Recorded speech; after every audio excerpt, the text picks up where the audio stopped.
من طاعة غير طاعة الله ورسوله. يعني نستطيع أن نقول أنها أحكام تأتينا الآن من روسيا، من فرنسا، من بريطانيا، من أمريكا، وتحكم في داخل ديار أهل الإسلام. فمن أطاع هذه القوانين تركوه، ومن خالف وأراد الإسلام الكامل الوافي هذا مصيره السجن والتطريد والتشريد، إلا من أظهر طاعتهم.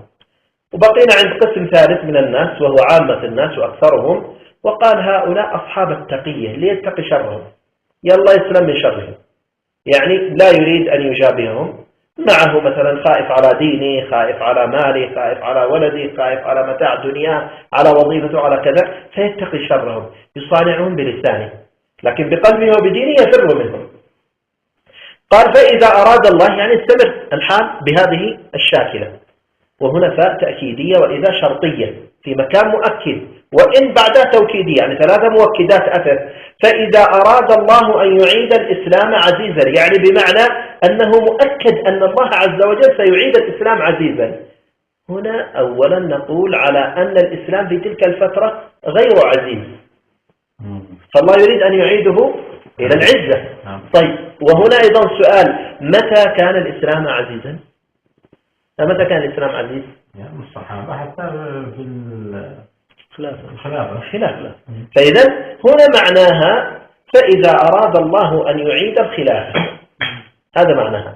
فإذا أراد الله أن يعيد الخلافة ماذا يحصل؟ قال يكون الزمن ذاك فاسد والإسلام غير عزيز فيه، والله عز وجل يريد أن يعيد للمسلمين عزتهم من جديد. قال أول ما ترى الحكام يتساقطون والشعوب تثور فيها فوضى، فاعلم أنها المرحلة الأولى لإرادة الله من 7 سماوات أن الله يريد أن يصلح الأمة بعد فسادها. شفت كيف؟ بلاغة عجيبة من رسول الله وإبلاغ عجيب، كأنه ينظر إلى زماننا ويتكلم عليه. فإذا أراد الله أن يعيد الإسلام عزيزا قصم كل جبار عنيد، كل يعني شعوب مع حكام، كل واحد دخل في قلبه شيء من الجبروتية وخرج يقين الله عز وجل لابد أن يقسمه الله عز وجل.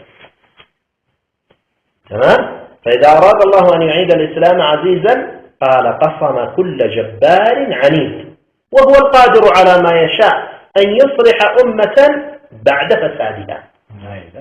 إذن الأمر لمن؟ لله من قبل ومن بعد.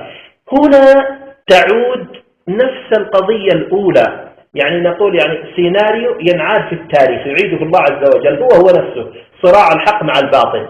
انظر ماذا يقول الله عز وجل في قصة موسى في سورة القصص قبل أن يبدأ القصة، يقول ونريد أن نمن على الذين استضعفوا في الأرض ونجعلهم أئمة ونجعلهم الوارثين ونمكن لهم في الأرض ونري فرعون وهامان وجنودهما منهم ما كانوا يحذرون. قال بعدين أوحينا إلى أم موسى أن أرضعيه. إذا بدأ الله بالإرادة قبل ما يبدأ بالقصة، فإرادة الله سابقة قبل أن يأتي الظلم، لكن الله عز وجل هكذا كتب على العباد أن الصراع يقوم من يوم ما أهبطهم الله من الجنة، قلنا اهبطا منها جميعا بعضهم لبعض عدو، الصراع. فهذه سنة الصراع. اليوم نحن ما يحصل هو صراع بين الحق والباطل وفسطاط الإيمان وفسطاط النفاق، مرحلة الفسطاط. نحن اليوم في مرحلة الفسطاط. إرادة الله أن يكون هذا الأمر بهذا الشكل. فإذا أراد الله أن يعيد الإسلام عزيزا قصم كل جبار عنيد، وهو القادر على ما يشاء أن يصلح أمة بعد فسادها. يعني كأنه يقول لنا لا تخافوا ولا تيأسوا ولا تقنطوا، إنما يحصل هذا إنما هو إرادة من الله لإصلاحكم، لإخراجكم إلى مرحلة أفضل من المرحلة اللي أنتم تعيشون فيها، إلى مرحلة أحسن. نعم هناك يعني دائما يعني مرحلة المخاض مرحلة عسيرة. المرأة إذا وصلت إلى الشهر 9 وحان يعني موعد الولادة أتاها المخاض، والمخاض عسير شوية لكنه مخرج إلى أمر أصلح وأفضل مما كانت هي فيه. ونحن اليوم في مرحلة المخاض، كل واحد سيصطدم مع الآخر وكل قوى ستصطدم. إرادة الله التي كتبها الله عز وجل في القرآن، أنه قد كتب في القرآن وإن من قرية إلا نحن مهلكوها قبل يوم القيامة أو معذبوها عذابا شديدا. كان ذلك في الكتاب مسطورا. لابد أن يقع هذا عملية الخراب وعملية الاصطدام وعملية هذا من أجل قيام القوة الجديدة، قيام القوة الجديدة. ولهذا الرسول صلى الله عليه وسلم لما وصل إلى هذه المرحلة قال يا حذيفة، طيب حذيفة جنبه بجانب الرسول صلى الله عليه وسلم، كان سيقول له حذيفة ويكلمه على طول أو يكلمه من أول يكلمه، لكن أضاف إليها الياء، عند أهل اللغة يسموها الياء الندائية التنبيهية. الياء هي أصلا للنداء، فإذا ناديت من بعد يا فلان إذا هذه ندائية، لكن إذا كان بجانبك قال تنبيهية، هذه تنبه يعني انتبه، هنا أمر أي ركز، أمر جديد أتى هنا، مرحلة جديدة. ما هي هذه المرحلة؟ هي التي الرسول صلى الله عليه وسلم يريد منا يعني أن نتفاءل مع الحدث. يا حذيفة لو لم يبقى تأكيدا، لو لم يبقى من الدنيا إلا يوم لطول الله ذلك اليوم حتى يخرج فيه رجل من أهل بيتي تجري الملاحم على يديه لا يخلف الله وعده وهو سريع الحساب. طيب ليش الرسول صلى الله عليه وسلم بالذات هنا مع المهدي لما ذكر هذه اللفظة ما قال مثل الأحاديث الأخرى مثلا قال يأتي يملأ الأرض قسطا وعدلا كما ملأت ظلما وجورا؟ في أحاديث أخرى قال يحسي المال حسيا ولا يعده عدا، قال يقسم المال بين الناس بالسوية. يعني ليش ما أتى بالألفاظ في هذا الحديث كمثل الألفاظ يبشرنا بالمال مثلا، يبشرنا بالعدالة؟ لا، هنا قال يأتي رجل من أهل بيتي تجري الملاحم على يديه، تجري الملاحم على يديه. لماذا قال هذا الكلام؟ لأن المقام هنا يحتاج إلى ذلك، لأن المسلمين قد ظلموا في حقوقهم من شعوب أخرى ظلمتهم، فيحتاج هذا المقام إلى رجل يعيد لهم عزتهم وكرامتهم، يقاتل عنهم.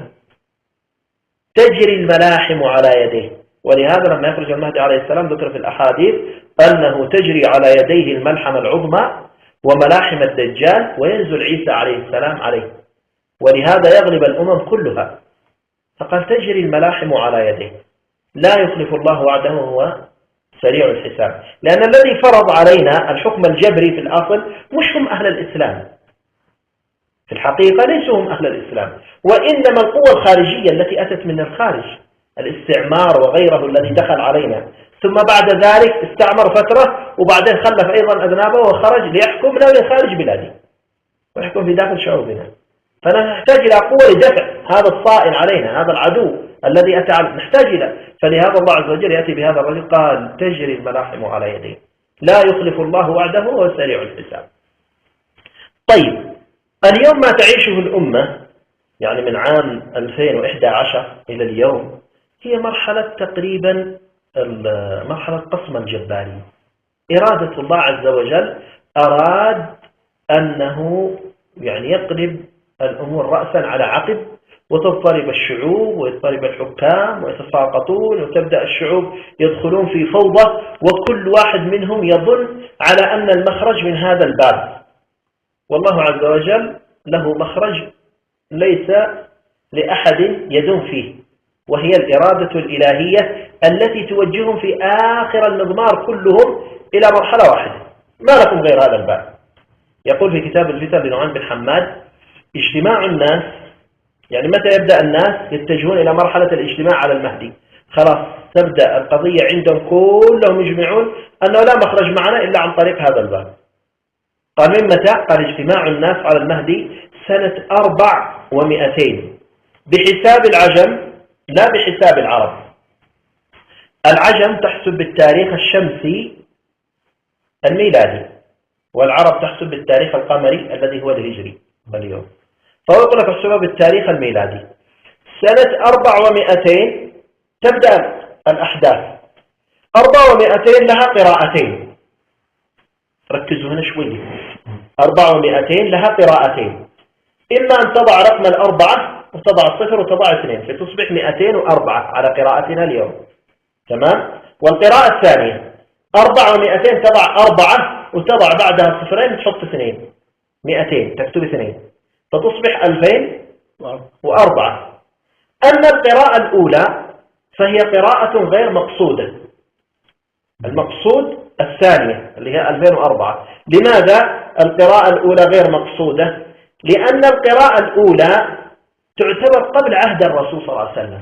الرسول مولود في سنة 570 571، فمش معقول على أن الكلام يكون أن المهدي قبل عهد الرسول، ويتكلم عن عهد قادم مش عن عهد سابق. فإذا القراءة الأولى غير مقصودة، لكن القراءة الثانية 400 بمعنى 2004 هي المقصودة.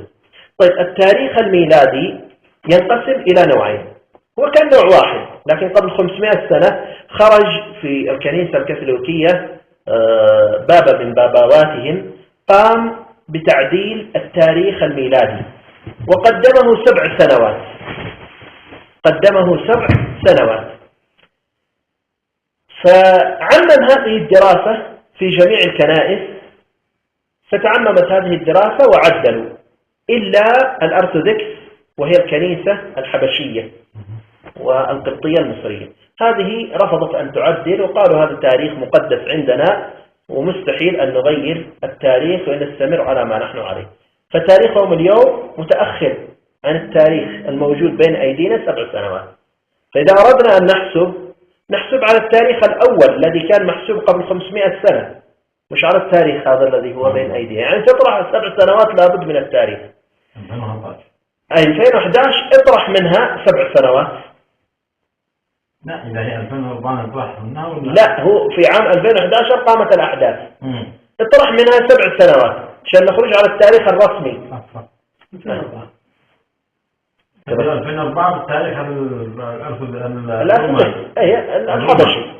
الحبشي بنخرج عليها على عام 2004. سنخرج على نفس الأثر، أن تلك الأحداث كأن الأثر يقول لنا أن تلك الأحداث التي حصلت هي عبارة عن قسمة الجبارين من أجل أن الناس يتجهون ويجتمعون على المهدي وتقوم الخلافة الإسلامية ويصلح الله الأمة بعد فسادها. هذا مختصر